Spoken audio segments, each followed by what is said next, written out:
kaya't magsisi kayo at magbalik loob sa Diyos, upang pawiin niya ang inyong mga kasalanan at bigyan kayo ng kaunting panahon ng pamamahinga. At susuguin niya si Jesus, ang Mesayas na hinirang niya para sa inyo.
Naririnig ng ating Diyos ang panalangin ng nagtatapat sa puso.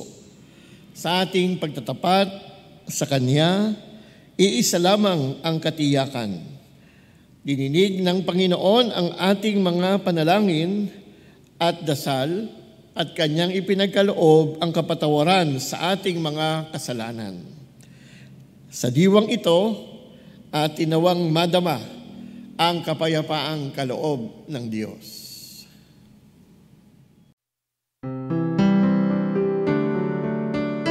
Create in me a clean heart, oh God, and renew a right spirit within me. Create in me a clean heart, oh God, and renew a right spirit within me. Cast me not away from thy presence, O Lord. Take not thy Holy Spirit from me. Restore unto me the joy of thy salvation, and renew a right spirit within me.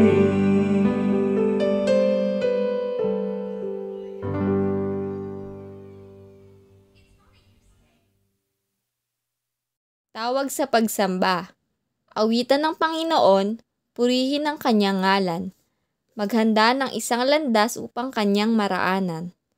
Ang pangalan niyang Yahweh, magalak na papurihan. Tayo pong lahat, kung si Yahweh ay dumating sa likas niyang kabanalan, humarap na nanginginig ang lahat sa daigdigan.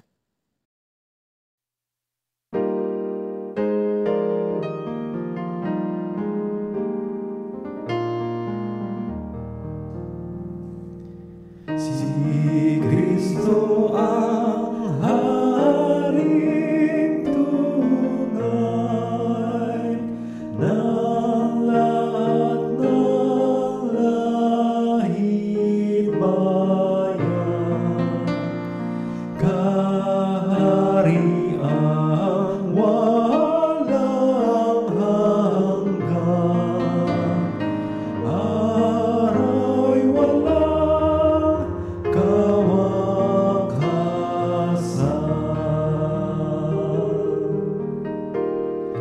Bawat sa lahat ng bayan, mga tao'y mag-aalay sa kay Jesus na pangalan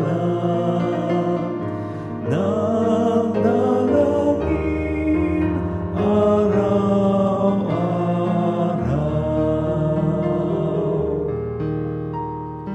Ang bawat lahi at angkan sa pag-ibig niya'y tatahan. Sa mga bata awitan, puri sa tanging pangalan.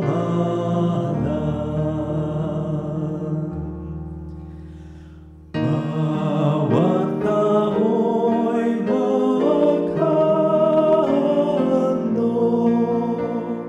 ng puri sa banal ng Diyos. Angeles ay mananaon, aawit ng sangsinuko.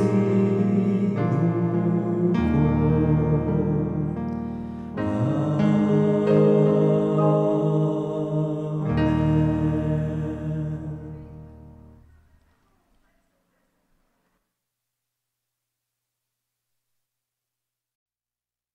Panginoon, tunay nga po kayong makapangyarihan sa lahat. Maraming salamat po sa araw na ito na kami ay magkakasamang muli upang magpuri at sumamba sa iyo. Gabayan niyo po kami at naway maisabuhay namin ang mga turong ibinibigay ninyo sa amin. Ito lamang po ang aming samot dalangin sa pangalan ni Jesus. Amen. Dadako naman po tayo sa ating mga pagbabalita at malasakit. January is the season of Epiphany. At ngayong araw na ito, this Sunday is Prayer for Christian Unity Sunday and second Sunday after Epiphany Day. Ngayong January ay pinagdiriwang din natin ang National Bible Month. Kaugnay sa pagdiriwang ng National Bible Month, patuloy nating antabayanan at tayo makilahok sa National Bible Month Quiz kung saan ang mga questions ay ipinopost sa FB page ng ating iglesia. Ang sino mang unang makasasagot ng tama ay tatanggap ng kaukulang gantimpala. Kaya tunghayan ang flyer o poster tungkol dito sa FB account at FB page ng ating iglesia. Samantala, ini-extend ang quarantine sa Alert Level 3 sa Cavite Province hanggang January 31, 2022. Dahil dito ay wala pa rin tayong face-to-face worship upang makapag-ingat sa exposure sa bagong variant ng coronavirus, ang Omicron.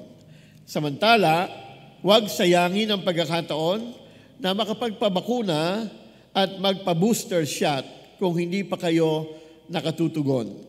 Makakatulong ito sa paglaban ng ating immune system against the coronavirus.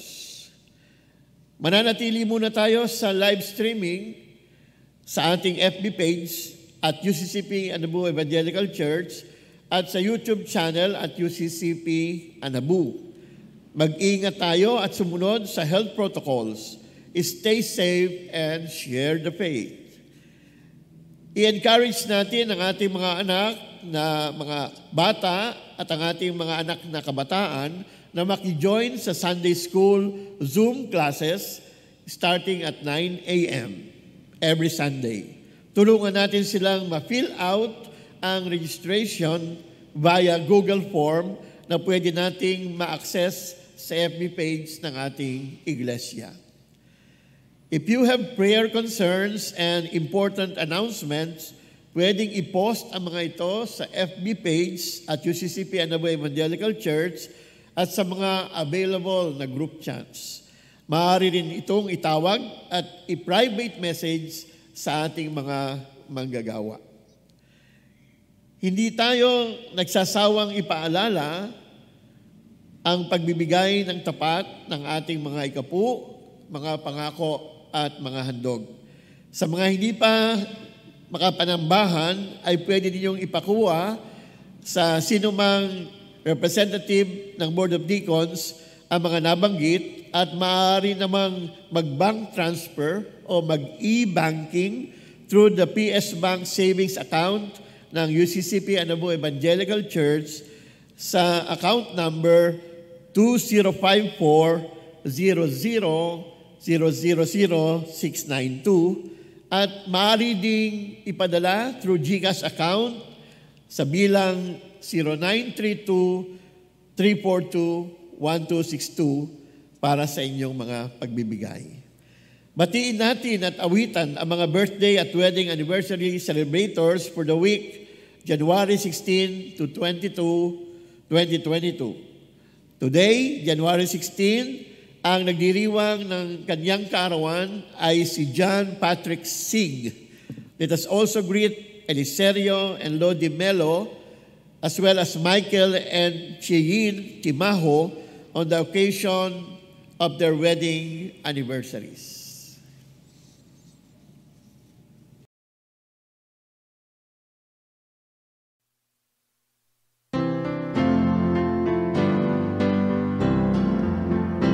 What a glad day, it is your birthday. Our loving greetings we say. What a glad day, it is your birthday. May God's blessing upon you stay. We, your friends, join with you in celebrating your day. What a glad day, it is your birthday. May God's blessing upon you stay.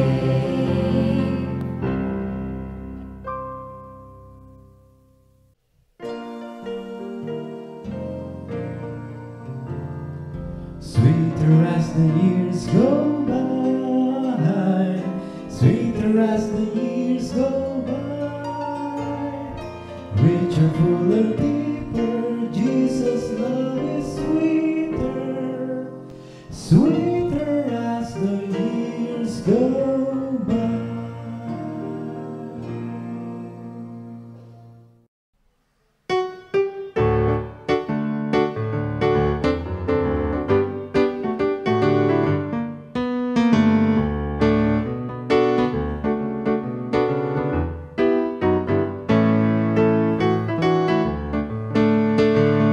I love the thrill that I feel when I get together with God's wonderful people. What a thrill that I feel when we get together with God's wonderful people. What a sight just to see all the happy faces, praising God in heavenly places. What a thrill that I feel when we get together with God, wonderful people. Let's sing it again. I love that thrill that I feel when we get together with God's wonderful people. Love that thrill that I feel when we get together with God's wonderful people. What a sight just to see all the happy faces, praising God in heavenly places. What a thrill that I feel when we get together with God, wonderful people.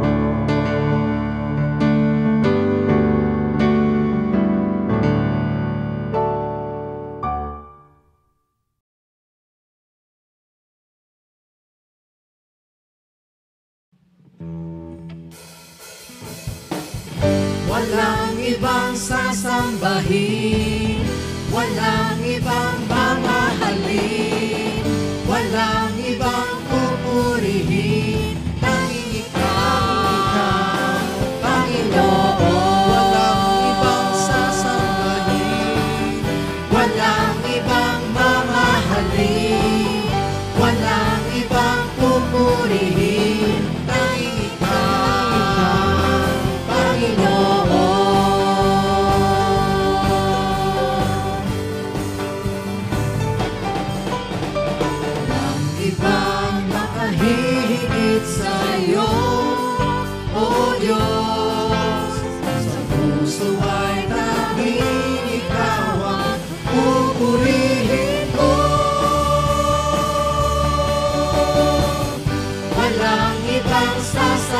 pupurihin, walang ibang mamahalin, walang ibang pupurihin, tanging ikaw, Panginoon. Walang ibang sasambahin, Walang ibang mamahalin, walang ibang pupurihin, tanging ikaw, Panginoon.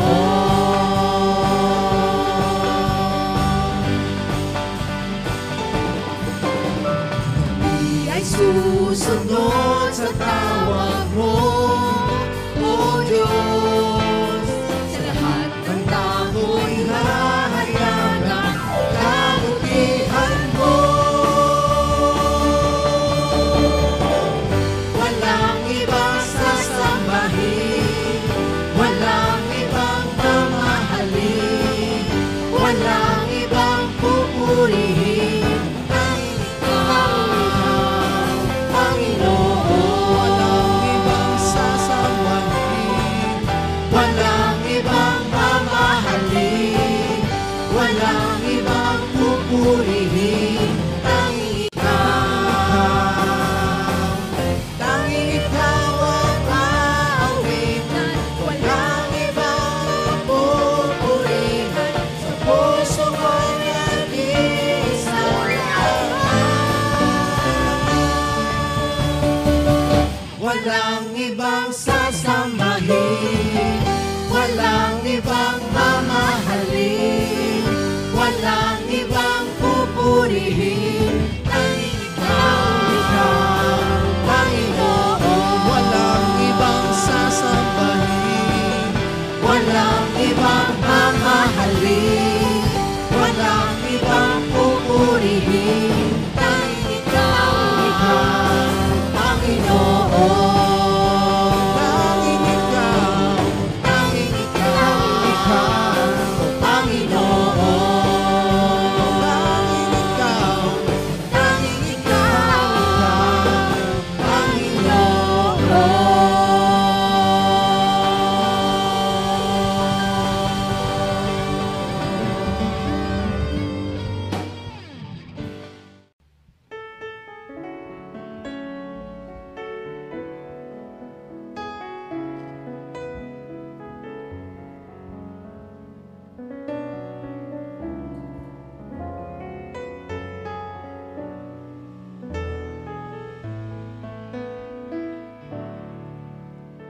Nais kong ika'y maranasan, pagkilos mo'y aking inaasam, pagkat sa'yo ko lang natagpuan ang tunay na kagalakan.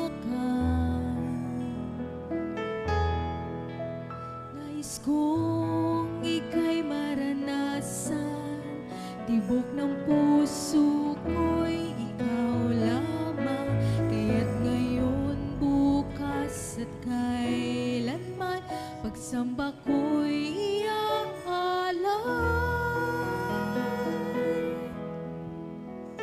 Walang hanggang kitang pupurihin, walang hanggang sasambahin, buong laman ng puso kong ito ang mamalagi sa'yo. Walang hanggan kitang pupurihin, walang hanggang sasambahin, buong laman ng puso kong ito ang mamalagi sa'yo.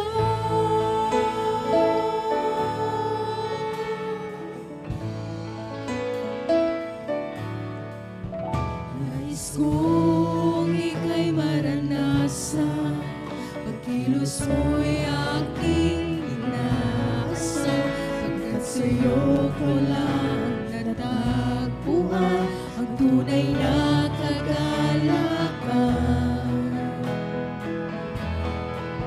Nais kong ika'y maranasan, tibok ng puso ko'y ikaw lamang, kaya't ngayon, bukas at kailanman,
purihin, walang hanggang sasambahin.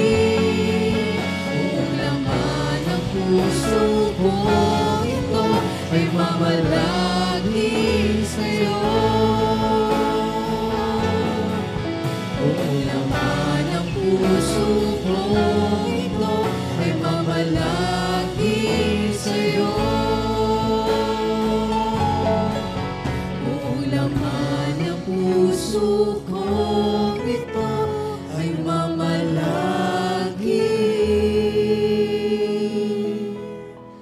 sa'yo.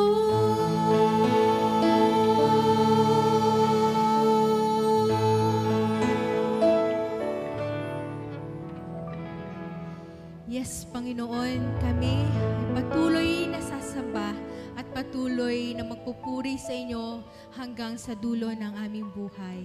Ito po ang aming dinadalangin at pinasasalamat sa pangalan ni Jesus. Amen. Palakpakan po natin ang ating Diyos na buhay.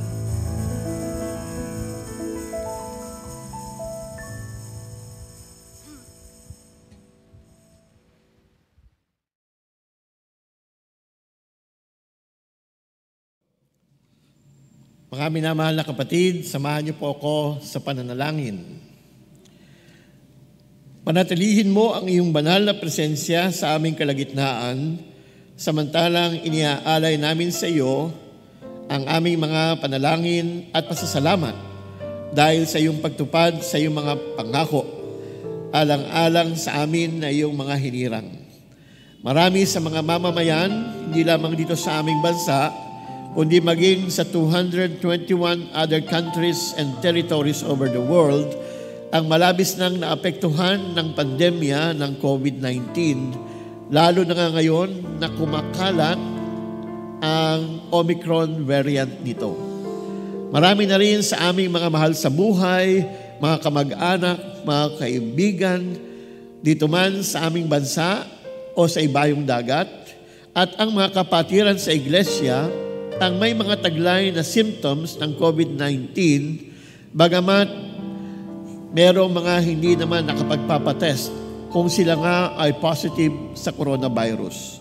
Isinasamo namin sa iyo, Panginoon namin, na iyong patuloy na gawaran ng iyong kagalingan ang mayroong mga symptoms na nabanggit, kagaya ng lagnat, ubo, sipon, sore throat at body aches and pains. Ikaw din ang mag-ingat sa aming mga frontliners na nagtetest sa mga probable and suspected cases. Patuloy din namang iingatan mo ang mga naroroon sa iba't ibang mga hospitals and COVID-19 facilities na nag-aasikaso at gumagawa para sa kapakanan ng mga nakoconfine na mga COVID-19 suspects at gayon din naman ang mga positives. Kasama na rin po sa aming idinudulog sa iyo ang mga health workers na tumutulong sa mga doctors and others in the medical field na nag-i-inject ng mga regular vaccine at booster shots sa mga lugar kung saan ito ay ina-administer. Maging kami na mga pangunahing gumaganap sa gawain ng pananambahan at panalanginan dito sa iyong iglesia sa dako ng Anamu ay dumudulog sa iyo, sapagat meron din sa aming hanay ang nakararanas ng iba't ibang simptomas ng virus. Igawad mo po sa amin, Amang Banal, ang kagalingan at proteksyon upang patuloy naming magampanan ang aming mga tungkulin. Isinasamo rin namin sa iyo na ikaw ang siyang magbibigay ng kaayusan sa aming pagla-livestream ng mga gawain through the internet, gamit din ang iba't ibang social media platforms, kagaya ng Zoom app at YouTube. Ingatan mo rin, O Diyos, ang aming mga equipment at panatilihin mo ang malakas at mabilis ang aming network sa paghahatid ng mga online services. Patuloy mo rin i-empower ang mga tahanan at maging ang mga small groups na nagsasagawa ng pag-aaral sa iyong mga salita at nakikipagpanalanginan sa isa't isa gamit ang Zoom app at Google Meet. Naway patuloy silang maka-encourage sa marami na makapagsagawa rin ng ganitong mga activities na kung hindi man makapag face-to-face worship and prayer time ay patuloy na makapagpalakasan sa pamamagitan ng kani-kaniyang pagpupulong gamit ang World Wide Web. Paalalahanan mo rin, Panginoon, ang lahat ng mamamayan na makasunod sa mga hakbang ng pag-iingat at patuloy nawang igawad mo sa bawat isa ang kahandaan na harapin ang anumang sitwasyon na may pagtitiwala sa iyo. Sana ay manatili rin sila sa loob ng kanilang mga tahanan o hindi naman nila kailangang lumabas. Ito ay upang hindi sila ma-expose sa virus na pwedeng mai-transmit airborne. Pangunahan mo, O Father God, ang aming pamahalaan sa panahong ito ng dakilang panganib upang kanilang maipatupad ang mga hakbangin tungo sa pagtatagumpay sa pakikibaka laban sa pandemya, samantalang layuning ipatupad ang mga programa at proyekto na makakatulong sa pagsulong ng kaunlaran ng aming bansa. Ito po ang aming panalangin sa pangalan ng aming Panginoong Jesucristo. Amen.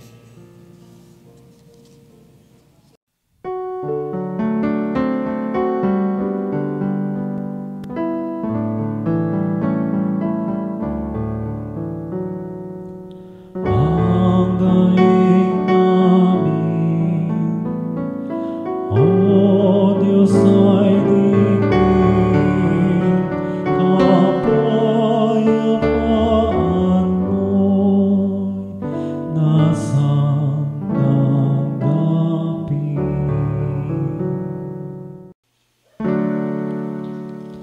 Ang ama'y papurihan at ang anak at ang Espiritu,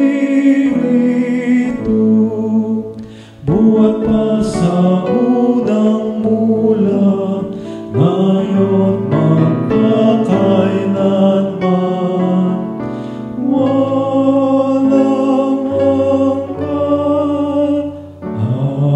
Amen.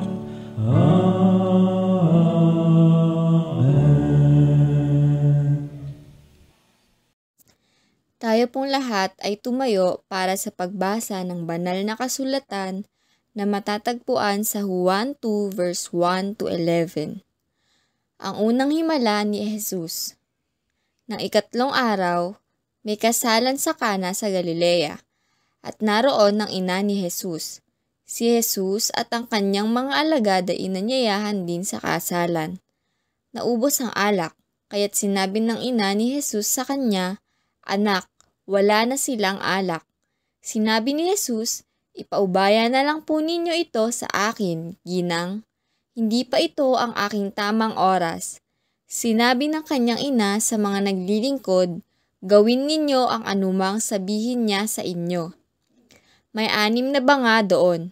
Ang bawat isa ay naglalaman ng 20 hanggang 30 galon. Ang mga ito ay nakalaan para sa paghuhugas ayon sa ritual ng mga Hudyo. Sinabi ni Jesus sa mga tumutulong doon, "Punuin ninyo ng tubig ang mga banga." At pinuno nga nila ang mga banga na halos mag-umapaw. Pagkatapos, sinabi niya, "Kumuha kayo ng kaunti at dalhin ninyo sa namamahala ng handaan." Dinalhan nga nila ang namamahala at tinikpan nito ang tubig na naging alak. Hindi niya alam kung saan nanggaling iyon, subalit alam ng mga sumalok ng tubig. Kaya't tinawag niya ang lalaking ikinasal at sinabi, "Ang masarap na alak ay unang inihahain. Kapag marami nang nainom ang mga tao, saka inihahain ang mababang uri. Ngunit sa huli ninyo hinilabas ang masarap na alak." Ang nangyaring ito sa Kana sa Galilea ang unang himalang ginawa ni Jesus. Sa pamamagitan nito ay inihayag niya ang kanyang kaluwalhatian at naniwala sa kanyang ang mga alagad niya. Pinagpala na po tayo sa pagkabasa at pagkarinig ng banal na kasulatan.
Jesus being there, it's so encouraging to know, however deep we're in His grace, and my Jesus never fails.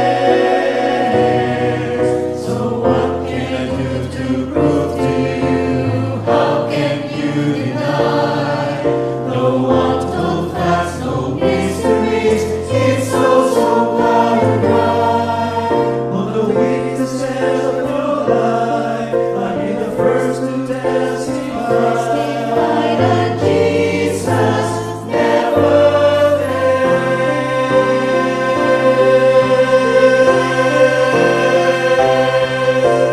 Jesus never fails. Jesus never fails. You might as well get me behind me, Satan. You cannot prevail, because Jesus never fails.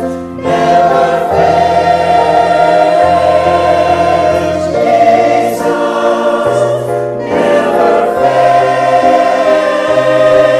fails. Jesus never fails. You might as well get me behind me, Satan. You cannot prevail, because Jesus never fails. My Jesus never fails. He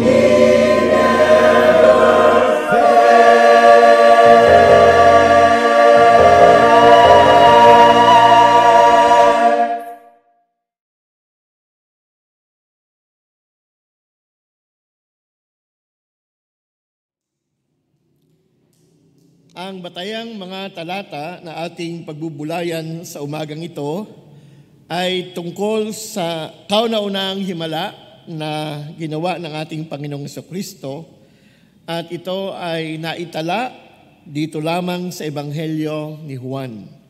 Ito ay nanggawin niyang alak ang tubig. Maraming mahalagang katotohanan ang ating madidiscover sa mga talata ng Juan, Kabanata 2, talatang 1 hanggang 11. Pangunahin narito ang pagpapahalaga ng Panginoon sa isang kasalan na kanyang dinaluhan kasama ng kanyang ina sa laman at ng kanyang mga alagad. Kung hindi po ninyo na itatanong, kahapon ay mayroon akong ikinasal at ang mga talatang ito rin ang aking ginamit na batayan sa aking mensahe sa kanila, at sa pamamagitan ng mga talatang ito ay aking ipinaalala kung paano magiging matagumpay ang kanilang pagsasama bilang mag-asawa. Ngunit, hindi ko uulitin ang mensahe kong iyon sa aking mga kinasal kahapon sapagkat iba naman ang konteksto ng nais kong ipabatid sa ating lahat sa araw na ito. Kaya nga ang pamagat ng aking sermon ay The Best is Yet to Come. Siguro, sasang-ayon naman kayo sa akin na wala namang mimitiin ang sinuman o ang sino mang tao, kundi yung the best.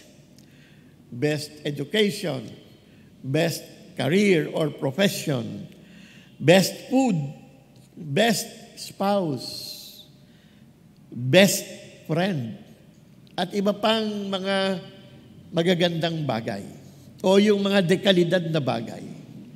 Ano nga ba ang itinuturo sa atin ng bahaging ito ng Ebanghelyo ni Juan? Bago tayo magpatuloy, tayo muna ay sumandaling manalangin. Umaasa kami na sa panahong ito ng aming pagbubulay ay bubuksan mo ang aming mga isip at puso upang maitatak mo sa amin at amin din maisagawa ang mga aral na iyong binuksan sa amin sa umagang ito na nakapaloob sa mga talata. Sa pangalan ni Jesus, Amen. The best is yet to come. Ano nga ba ang maaasahan natin sa mga panahong ito na tayong lahat ay nahihirapan, nagugulumihanan, may mga taong nawawala ng pag-asa at natatakot sa kanilang kinabukasan. Ngunit sa pamamagitan ng mga talatang ngayon ay narito sa ating harapan, ito'y nagpapatunay lamang na nais ng Diyos ang pinakamabuti para sa atin. Bagamat kinakailangan din nating maunawaan ang ilang mahalagang katotohanan. Una sa lahat, God is sovereign above all. Ang Diyos natin ay Diyos na makapangyarihan sa lahat. Sa himalang ito ng Panginoon ay pinapaalala sa atin na siya ang may kapamahalaan sa paggawa sa lahat ng mabubuting bagay para sa ating kapakanan. Kahit na nga ang kanyang inasalaman ay hindi nasunod ang kanyang kagustuhan sapagkat sinabi ni Jesus sa kanya na siya ang nakababatid kung kailan niya gagawin at ipatutupad ang mga bagay-bagay. At dito nga sa pagkakataong ito ay ang tugunin ang problema ng kasalan dahil naubos na ang iseserve na alak sa lahat ng dumalo sa piging ng kasalan. Malaking problema ito sapagkat sa panahong iyon, hindi nawawala ang celebration, sa celebration, yung pag-inom ng alak. And let me remind you, my dear brothers and sisters, iba ang pamamaraan ng celebration during the biblical times. Umaabot ng up to the max na 2 linggo, no? Or at times, higit pa ang kanilang selebrasyon. Kaya naman, kinakailangan ang maraming provision para magkaroon ng kagalakan at kasiyahan ng bawat isa na nakikibahagi sa pagdiriwang ng piging. Tayo ay nagnanais din ng mga bagay-bagay na gusto natin mangyari sa ating buhay. Pero may mga pagkakataon na yung gusto natin ay hindi nasusunod dahil may ibang plano ang Diyos sa ating buhay.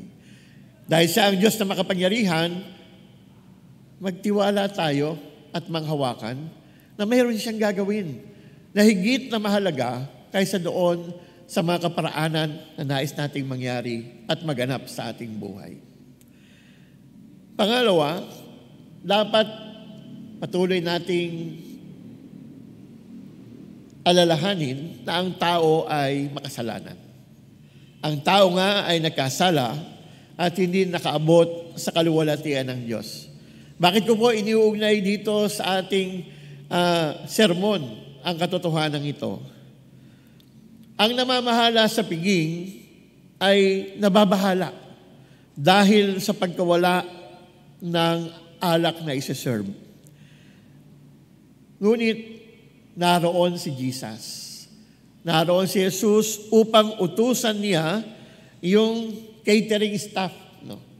Kung meron naman noon na catering, ay yung tagapamahala at yung mga upahang nagseserve o nagsisilbi para sa kapakanan ng lahat ng mga dumalo sa nasabing piging ng kasalan. Inutusan ni Jesus yung mga tao na punuin ang 6 na sisidlang bato na ginagamit doon sa ceremonial cleansing at sa paghuhugas din naman ng lahat ng mga bagay na marumi. Inutusan niya na punuin ang bawat lalagyan o yung tapayan na gawa sa bato ng tubig up to the brim hanggang doon sa labi. Ibig sabihin, punong-puno yung bawat isang tapayan na naroroon. Ilan po ba yung tapayan? Ang sabi po doon sa account, meron doong 6. Nasisidlang bato. 6. What is the number 6? The number 6 represents sinful man. Sapagkat hindi nga tayo nakaabot sa kaluwalhatian ng Diyos. Sa mga tuwid, kung ang number na kumakatawan sa tao ay 6, ang kumakatawan sa perfection o kasakdalan ng Diyos ay yung higher than 6, which is the number 7. Dito ipinapaalala sa atin na kahit na ano ang ating gawin, hindi ito magiging karapat-dapat sa Panginoon. At ang sabi sa kasulatan, yun daw ating mga mabubuting gawa ay mistulang basahan lamang sa Panginoon. Yan ang sinasabi doon sa Isaiah chapter 64 verse 6. Lahat tayo'y naging marumi sa harapan ng Diyos at ang ating mabubuting gaway mistulang maruming basahan lamang ang katulad. Dapat nating kilalanin na tayo ay may limitasyon, na tayo ay may hangganan, na tayo'y makagagawa lamang hanggang dito o hanggang sa ganitong kalalagayan lamang. Pangatlo, may inilalaan ang Diyos para sa tao. So, sino ang kapupunan ng tao? Ito'y walang iba kundi ang ating Panginoong Jesucristo. Mayroon siyang provisyon para sa tao. At ito'y ang kanyang kaligtasan. At ito nga ay ang ating Panginoong Jesucristo na sa panahon ito ng pagdiriwang natin ng Epiphany, siya ang sentro ng pag-discover natin patungkol sa mga bagay na may kinaalaman sa Diyos. Si Jesus ang kapahayagan ng Diyos para sa lahat dahil siya ang ating hari at tagapagligtas. Siya ay higit pa sa tubig na panghugas lamang sa ating panglabas na karumihan. Siya ang masarap na alak na inialok sa atin ng Diyos. Sabi nga ng tagapangasiwa ng piging, usually, ang pinaka-the best na alak ang unang isineserve. At sa huli na lamang inihahain ang mga cheap wines. Pero iba dito sa kasalang ito, ipinahuli ang best wine. Mga minamahal, again, ang kumakatawan sa best wine na ito ay walang iba kundi ang ating Panginoong Jesucristo. Sa tamang kapanahunan, ayon na rin sa mga hula o propesiya ng Biblia, ay darating sa kanyang takdang panahon. How sweet it is to taste the love of Jesus. Pang-apat, ang biyaya ng Diyos ay sagana. Again, ang biyaya ng Diyos ay sagana. Can everyone say amen to that? Amen. Ang pagliligtas ng Diyos sa pamamagitan ni Jesus ay hindi lamang para sa iilan, kundi para sa nakararami. Kaya nga, out of the 6 stone jars, o mula doon sa 6 na tapayan na pinuno ng tubig, ang sabi doon sa account, yung mga lalagyang iyon ay pwedeng lagyan ang bawat isa ng hanggang 30 galon. How much is 30 gallons? So gumawa ako ng ilang pagsasaliksik.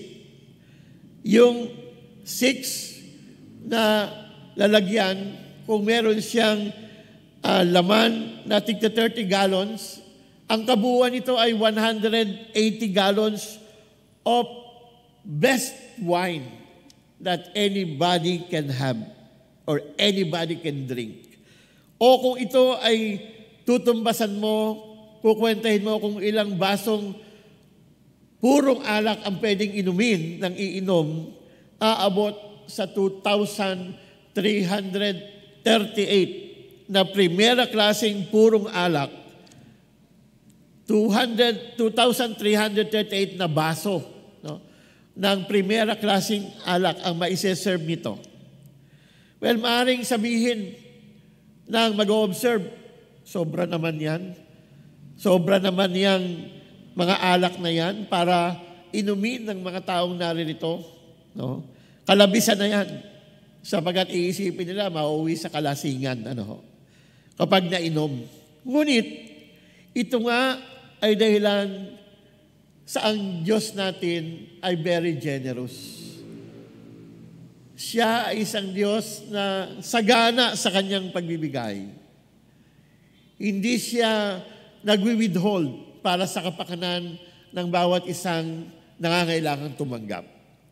That's why, if you had the chance to receive Jesus Christ as your Lord and Savior, at kung papaanong sa pamamagitan ng iyong ginawang pagpapasya ay nagkaroon ng pagbabago sa iyong buhay, marapat lamang na maging generous ka rin para i-share mo ang magandang balitang ito na iyong tinanggap mula sa Panginoon. At ito nga ay upang gamitin ka ng Diyos upang maging instrumento ng pagliligtas ng Panginoon sa mga taong hindi pa nakararanas ng pagliligtas ng Diyos. Kaya nga, ang Diyos natin ay isang Diyos na handang ipagkaloob ang anumang mga bagay para sa ating kabubuti. And the best gift out of His generosity that He has given us is His Son, Jesus Christ. For us, for those who believe, will mean our salvation and the security and the assurance of eternal life. Panghuli, ang Panginoong Hesus ang siyang lalaking ikakasal. He is the groom of His church. Kung meron man na nais ipahatid sa atin ang mensahe ng araling ito, ito ay ang katotohanan kung saan si Jesus ay na-identify sa Biblia na lalaking ikakasal sa kanyang iglesia. Siya ang pinakahihintay ng 10 birhen na nandun sa labas ng lugar ng piging. Na habang sila'y naroroon, ang 5 sa kanila ay naging matalino upang magdala ng extra oil for their lamps. Samantalang yung 5 sa 10 birheng ito ay walang dinalang reserbang oil para sa kanilang ilawan. Kaya dumating ang pagkakataon that they have to scurry, to look somewhere to find those extra oil that will light up their lamps kung sakaling ito ay mawala na ng liwanag. Ngunit sila'y nabigo at sila'y hindi nakapasok doon sa piging ng kasal. Hindi sila nakapasok para makita nila na yung 5 nagdala ng extra oil ay kasamang nakapasok at siyang naging mga pangunahing may roong role doon sa piging ng kasal na iyon. Mga minamahal, si Jesus ang tinutukoy na groom na iyon.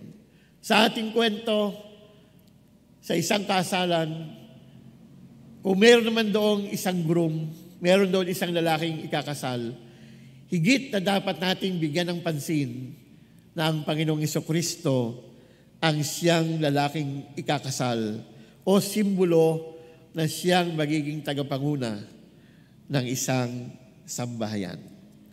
Kaya nga, handa ba kayo na sa panahong ito na hinihintay natin ang ating pagbabalik ng ating Panginoong Jesucristo, may kahandaan ba tayo, mga minamahal?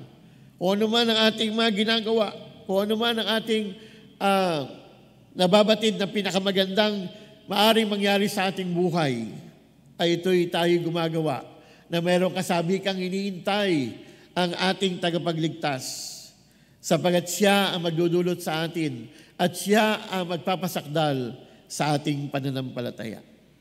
Sabi nga sa isang talata ng Biblia, looking unto Jesus, who is the author and finisher of our faith. Kaya nga, mga minamahal, manatili tayong gumagawa habang hinihintay natin ang araw at oras ng kanyang muling pagbabalik. Christmas tide and Advent season has come and gone. Wala na po. Ang sabi nila, tapos ng Pasko, maghihintay na naman tayo ng panibagong Pasko sa Disyembre. Pero marami ang nawawala na sa kanilang diwa na meron tayong isang paghihintay na kinasasabikan. At ito ay ang muling pagparito ng ating Panginoong Jesucristo na hindi natin alam kung anong araw o oras siya darating. Kaya naman panghawakan natin ang mga pangako ng Diyos that the best is still coming for us. In the name of the Father, the Son, and the Holy Spirit. Amen and amen.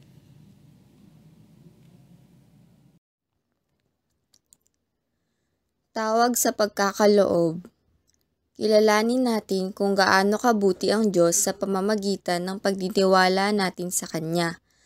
Ipagkaloob natin ang karampatang handog sa pagtataguyod ng mga gawaing nauukol sa pagpapalaganap ng Kanyang paghahari.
Panginoon, maraming salamat po sa mga ikapuna ito at maging sa mga nagbigay nito. Ibinabalik po namin sa iyo, O Diyos, ang biyayang ibinigay ninyo sa amin. Basbasan niyo po ang mga ito, Panginoon, at naway siyang magamit namin para sa pagpapalago ng inyong iglesia. Sa pangalan ni Jesus, Amen.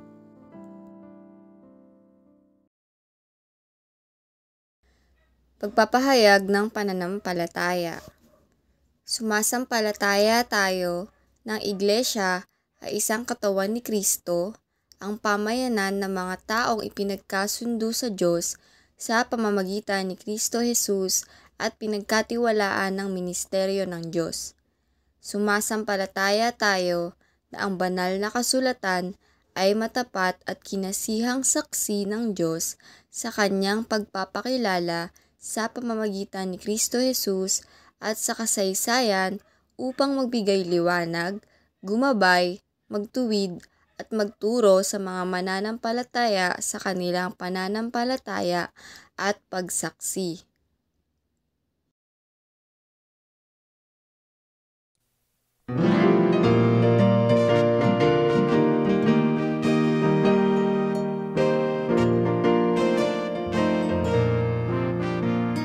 Sa kanyang pangako'y naninindigan, sa buong buhay ko'y papupurihan. Lalaki sa langit ang isasaysay, sa tipan ng Diyos mananaman. Sa pangako'y patatag, sa pangako'y patatag, matatag ako sa aking maglilitas. Sa pangako'y patatag, sa pangako'y patatag, sa pangako ng Diyos ay matatag. Pinaninindigan kong walang tinag, dahil wala namang napalaban ang magwawagi pa ng iyang sulat. Sa wika ng Diyos ay matagal.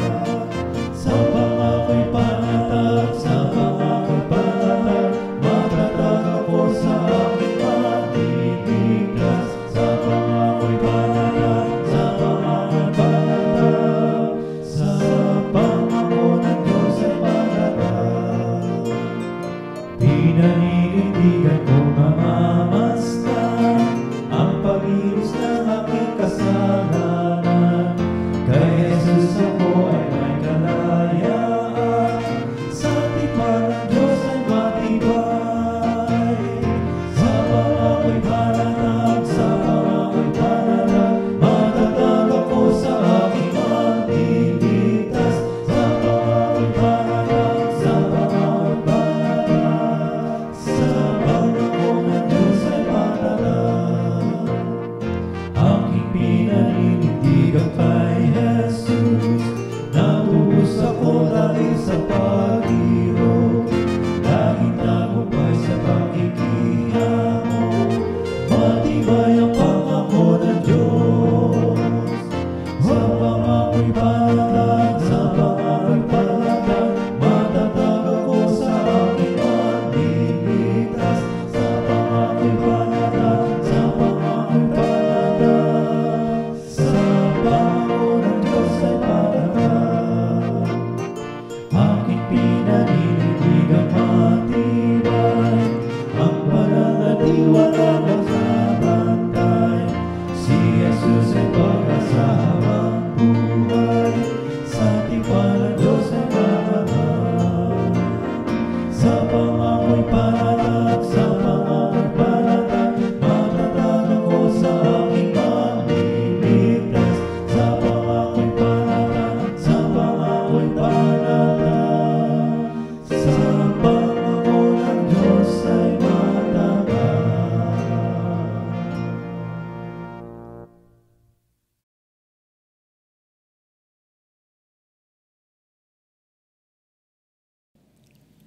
Mga kapatid, samahan niyo po ko sa panalangin ng pagtatalaga.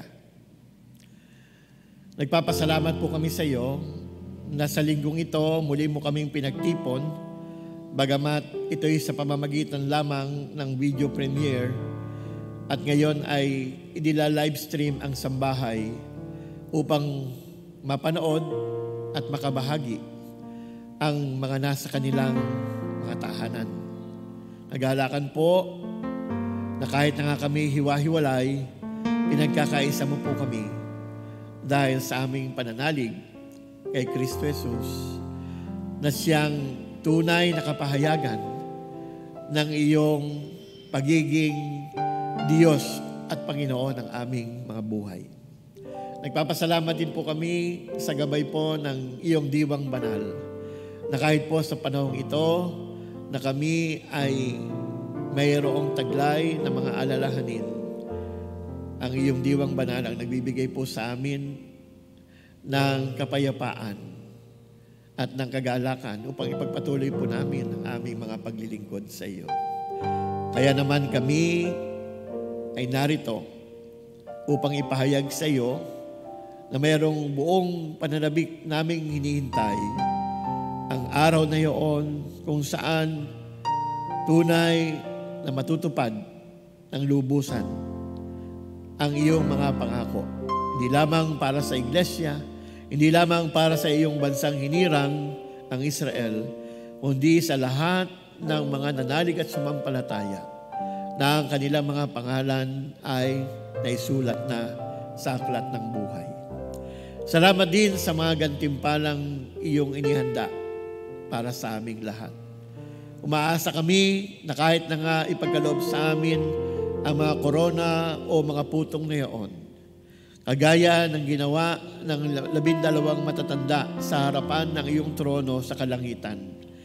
Kanilang hinubad ang mga koronang iyon at kanilang inialay din ito sa iyong banal na harapan. Salamat po, O Diyos, sapagkat Ikaw ang aming sovereign Lord. Ikaw po ang aming sovereign God. Diyos na makapangyarihan sa lahat. At walang sino mang makakatulad mo. Lahat ay mawawala.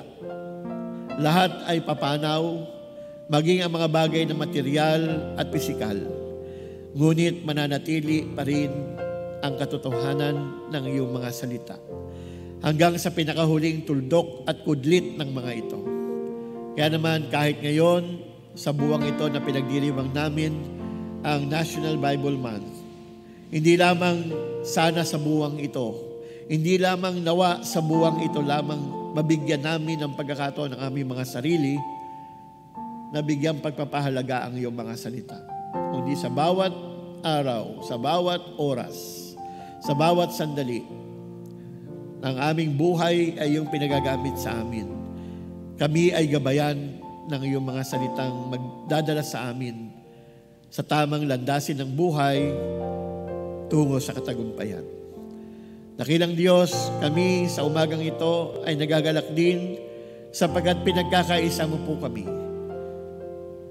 Sa linggong ito na pinagdiriwang ng Sangkakristyanuhan ang Day of Prayer, kami po ay umaasang patuloy po na magiging regular na bahagi ng aming buhay ang pananalangin, sapagkat ito ay pakikipagniig namin sa iyo.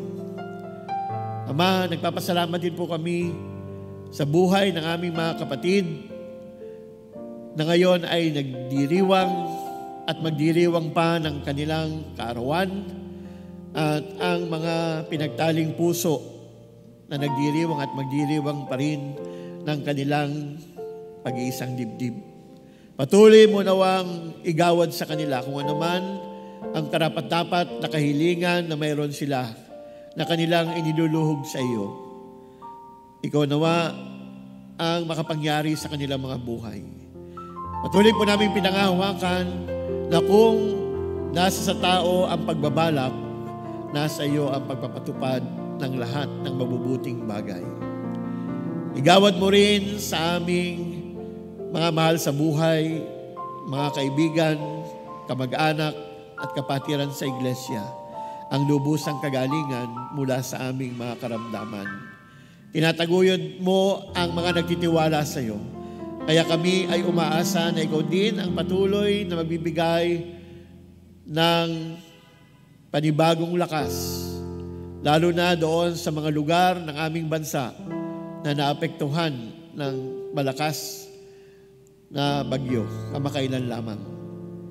Dalangin po namin na magkaroon ng mabilis at napapanahong rehabilitasyon. Hindi lamang sa mga bagay kagaya ng kanilang mga tahanan, ng kanilang mga pinagkakakitaan, kundi magkaroon din sila ng matatag na panghahawakan sa iyong mga pangako. Na kahit na nga ano ang mangyari, ikaw pa rin ang Diyos namin na nagpapala at Diyos namin hindi nagbabago. Panginoon, gabayan mo po kami sa mga panahon itong kumakaharap kami sa ganitong mga kaganapan. Dalangin namin na malagpasan po namin ang lahat ng ito at dumating ang pagkakataon na kaming lahat ay dudulog sa iyo, na may taglay na papuri at pasasalamat sapagkat ikaw ang Diyos na gumawa at patuloy pa rin gumagawa sa aming mga buhay. Protect us, O Lord. Bring us to perfection. Kung di man po dito sa lupang ibabaw, kundi doon sa lugar kung saan mayroon kang inilaan para sa amin. Kapiling mo, kapiling ng kabanalan mo sa aming mga buhay. Ito po ang aming dalangin sa pangalan ni Jesus. At ngayon, tanggapin natin ang bendisyon ng Panginoon sa Kanya na tunay na makapagbibigay sa atin ng kasapatan sa lahat ng mga bagay na kailangan ng ating buhay. Kay Kristo Jesus, na dahil sa Kanyang pagpapakasakit, bunga ng Kanyang pagmamahal ay narito tayo at naglilingkod sa Kanya. Dahil may katiyakan ng ating buhay, dahil sa kaligtasan at buhay na walang hanggan na Kanyang inialok. At sa diwang banal na patuloy na gumagabay at nag-aantabay, sumati nawa ang presensya ng Diyos, Ama, Anak at Espiritu Santo, ngayon at magpasawalang hanggan. Amen.